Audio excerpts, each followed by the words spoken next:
Welcome to this explainer. We've got a really wild one for you today. We're going to trace exactly how a 300-year-old cursed monster from local folklore somehow inspired a modern hockey dynasty. It's this incredibly unique story where sports history and the supernatural just kind of collide in the most unexpected way. I mean, seriously, how does a cursed creature inspire a sports dynasty? It really forces us to look at the crazy parallels between a terrifying mythical beast and a hockey team that honestly started out as an absolute laughingstock right before they turned around and began terrorizing the entire NHL. How do you go from a cursed existence to totally dominating your competition? Let's get into it. Section 1. The Myth of the Devil. Okay, so to really understand this origin story, we actually have to leave the ice rink behind for a minute and step straight into the misty, desolate swamps of early New Jersey. Just imagine a calm, still, and very cool wilderness. We're in the Pine Barrens. It's this massive 1,700 square mile giant aquifer in southeastern New Jersey. It's totally packed with these dense white cedar swamps. And get this, the streams are actually stained red with natural tannin.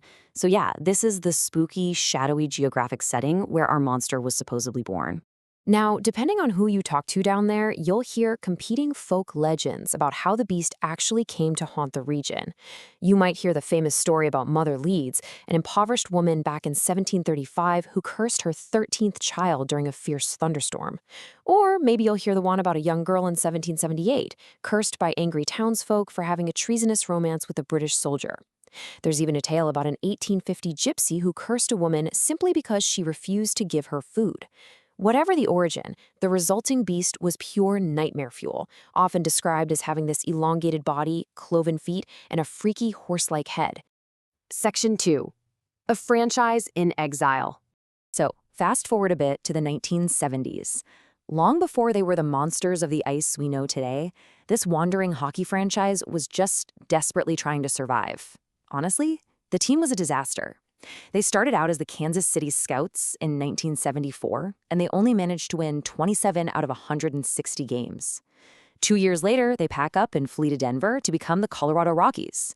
There, they suffer through endless coaching changes and literally never once had a winning season.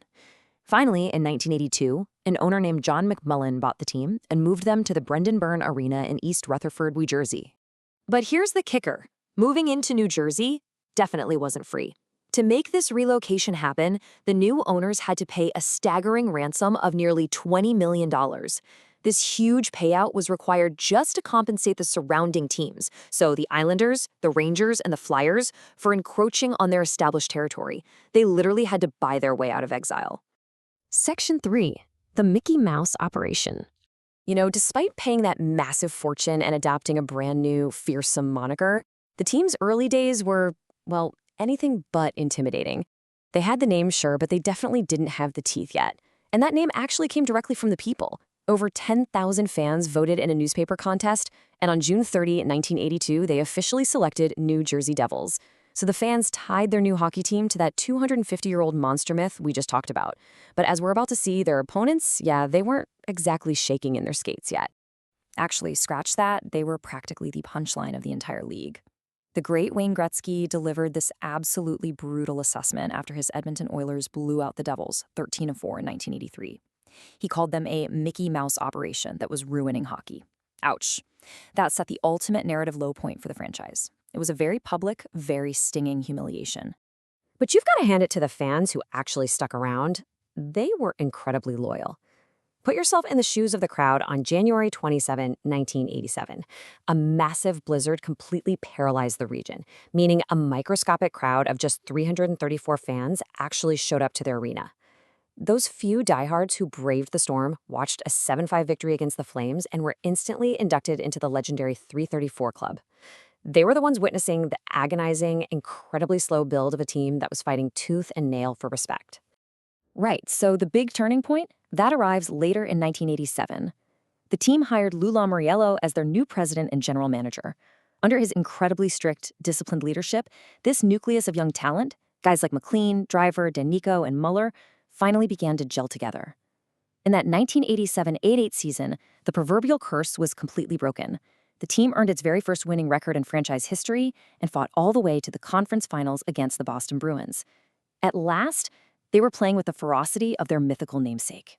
Section 4. Forging a Championship Dynasty. And man, did they ever figure it out. Over the next decade, they achieved sheer dominance, ultimately bringing home 3 Stanley Cups. In 1995, they utterly swept the heavily favored Detroit Red Wings 4-0, with Claude Lemieux taking the Conn Smythe. Then in 2000, they took down the Dallas Stars 4-2 behind Scott Stevens.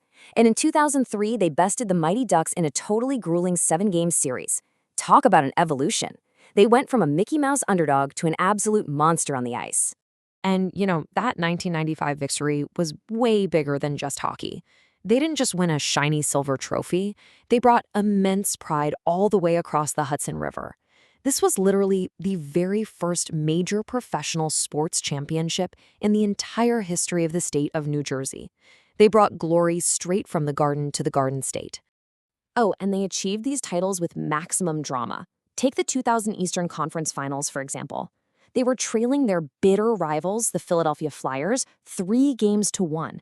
It looked totally hopeless. But just like a monster rising from the dead, they rebounded to win 3 straight games. It was the first time in NHL Conference Finals history that a 3-1 deficit was ever surmounted. Absolutely legendary. Of course, you literally can't talk about this terrifying dynasty without bringing up the backbone of the team, goaltender Martin Brodeur. In 2009, Brodeur secured his 552nd victory. That massive number broke the all-time NHL regular season wins record, permanently cementing his legacy as a franchise icon, and arguably making him the greatest player to ever protect the net. Section 5. A New Era in Newark.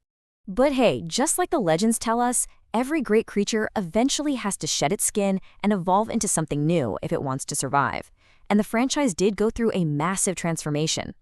Facing heavy financial struggles, the team relocated to the shiny new Prudential Center in Newark back in 2007. By 2013, they were sold to new investors Josh Harris and David Blitzer for over $320 million.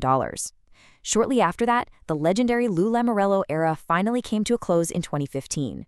To rebuild, the team began this slow, deliberate process of drafting a fresh generation of talent, eventually securing back-to-back franchise cornerstones by drafting Nico Hischier in 2017 and Jack Hughes in 2019, both first overall. Which brings us to today, where the contrast in how the team operates is just wild. Think about it. The old guard of the 90s and 2000s, your Stevens, Danico, Brodeur, they were defined by suffocating defense, pure grit, and just endlessly grinding opponents down. But this new core in the 2020s, they are defined by blinding speed, incredible skill, and record-breaking offense. Just look at the 2022-23 season. Jack Hughes set a franchise record with 99 points, and the team hit 112 points overall, orchestrating a completely historic playoff win against the Rangers. So that leaves us with one big question to chew on. The myth of the Jersey Devil has survived for literally centuries because it's so unpredictable and fiercely resilient. As this hockey team continues to evolve with its blazing new core, I'm leaving you to ponder this. Just like that elusive monster out in the Pine Barrens, what terrifying heights is this franchise going to reach next?